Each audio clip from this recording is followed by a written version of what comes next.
혹시나 했더니 역시나 추석 대책 없었죠. 나 같아도 안 내. 부동산 대책 추석에 못 내는 것이 아니고 안 내는 거야. 왜?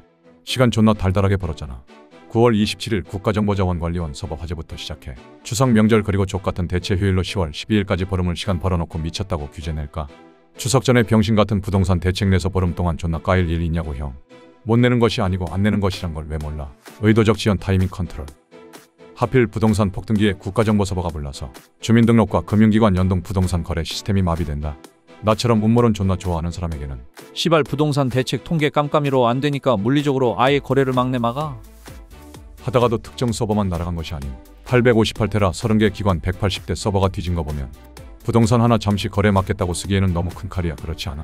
거래 일시 마가 통계 마사지가 필요했다면 서울 경기 공무원 풀어서 복덕방 일제 단속하면 되는 것을 특정 서버도 아니고 180개 서버를 태운다고? 존나 음모론 좋아해도 이건 아니다. 리스크 대비 손실이 과도해. 어쨌든 강압 수사로 담당 공무원 유서 쓰고 죽었으니 결과는 차차 지켜보자. 우리나라 최고 학벌들의 침묵 정치질의 끝판왕. 국회의원들끼리 알아서 하겠지. 엘리트들의 싸움은 언제나 품격 있게 더러워. 그래서 재밌어. 어쨌든 공교롭게도 마침 부동산 폭등장에 통계 마사지하고 싶을 때 딱 서버 불나서 시간 벌어 존나 긴 연휴로 부동산 거래가 일어날 수 있는 물리적 시간을 줄여 우연히 10월 부동산 통계는 마사지 좀 될 거야. 우연히 맞지? 단순히 거래량 신고가 다 늦는 거지 일어나지 않은 것이 아닌 당사자 이외의 5천만 대중은 정보가 딜레이 된다고 뭔 말인지 알지? 몰라도 어쩔 수 없어. 시장 데이터 시차 왜곡 발생. 하물며 일개 잉여 중개사 나조차도 추석 전에 대책 없다고 선언하고 명절 갔잖아. 내가 자료 받고 엠바고 걸려서 아니면 내가 뭘 알건. 그냥 학습된 효과 문정권에서 우리 학습했잖아. 정책 반복 학습 효과. 이번 이재명 정부는 기출문제야. 문재인 정권에서 학습한 새끼랑 학습 못한 새끼 골라내고 있다고 보면 돼. 그러나 기출문제를 세금 내며 풀어본 새끼는 흉터에 각인되어 있지만 세금 한 푼 안 내고 문재인 문제 때 낄낄대고 통쾌했던 애들은 이번 이재명 정부의 기출문제인데도 처음 보는 것 같고 신출문안 같지. 괜찮아. 어차피 이런 형들은 답지가 있어도 공부 안 해.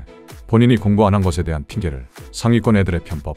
전세 대출 다주택 갭 투자. 자전거래 시세 조작 신고가 부풀리기. 아파트 내 가격 담합 탓으로 하기만 하면 도덕적 우월감과 민생지원금이 생기는데 얼마나 좋아. 인지부조화를 도덕적 포장. 민생지원금 30만원. 물가 올라 치킨 몇 마리 못 사먹는데 그거 계산이 되는 형들이면 부동산 공부했겠지. 재테크 공부했겠지. 하다못해 수요 공급 닭다리 하나 집어들고 이해했겠지. 안돼 못해. 가난의 DNA는 쉽게 없어지지 않아. 구조적 빈곤 가난 대물림. 설득할 자신도 없고 설득할 이유도 없어. 어쨌든 옆으로 빠져서 말이 존나 길어졌는데 무려 보름이 넘는 부동산 시장에 시차 딜레이가 있었어 형. 실제로 내가 명절 앞으로 세고 잠실적 부동산들 돌아봤는데 전체가 다 하진 않았지만 상당한 숫자가 영업하고 있었어. 전체적인 거래량은 적겠지. 누가 명절 중에 계약금 받겠어? 안 받겠지만 그러나 분명 먼저 움직이거나 급해서 패닉바잉 추격 매수자가 나왔다니까.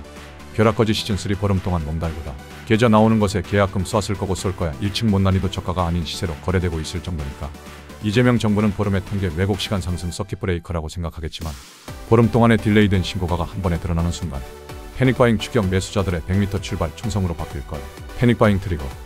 6억 대출한도 간에 기별도 안 가지만 6억이 되냐 안 되냐에 따라 급지가 변하는데 LTV 한계 효과. 계약서보다 10% 계약금부터 쏘겠지. 왜? 규제 전 존나 조급하잖아. 하면 이제 시장 딜레이가 끝나는 신고가 등장과 부동산 대책 규제 전 그 사이 찰나의 패닉 폭등장. 이제 어떻게 할 건데? 전투를 앞둔 새벽의 고요함을 달단속반은 지금 기다리고 있는 거야 형. 이제 폭등장으로 달단속반 나는 편해. 존나 편해. 왜? 시발 어차피 갈아타기 못하니까. 수험생에서 학부모로 포지션 변경되어서 투자 포지션 전환 아니 고정되었다 끝. 폭등으로 인해 갈아타기 상급지 거래세가 6억이야 형.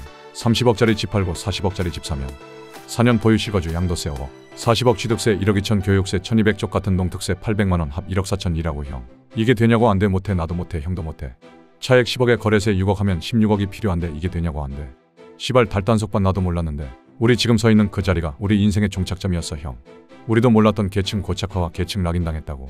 그냥 이제부터 우리 편하게 제3자의 학부모 입장이 되어 아직도 계층 고착화 락인 효과를 이해하지 못하는 어리석은 필드 플레이어들의 몸부림 지켜보면 될 것 같아. 부동산 대책 나온다고 우리가 부동산 시장의 정책 탄력성 위험했지? 안 돼. 우린 탄력성 제로 고정되었으며 했지는 우리가 계획하는 것이 아닌 정책에 따라 규모가 달라질 뿐. 우리가 할 수 있는 것은 아무것도 없어. 그냥 지켜보자고. 부동산 폭등장은 뻔한 거고 규제가 뭘 나올지 말이야. 우리가 그 리스크를 버틸 수 있는지만 고민하면 돼. 결론. 왜 내 계층 한계점을 민주당 니들이 정해주는데 족같네 이거. 계층 상한선 고정 끝.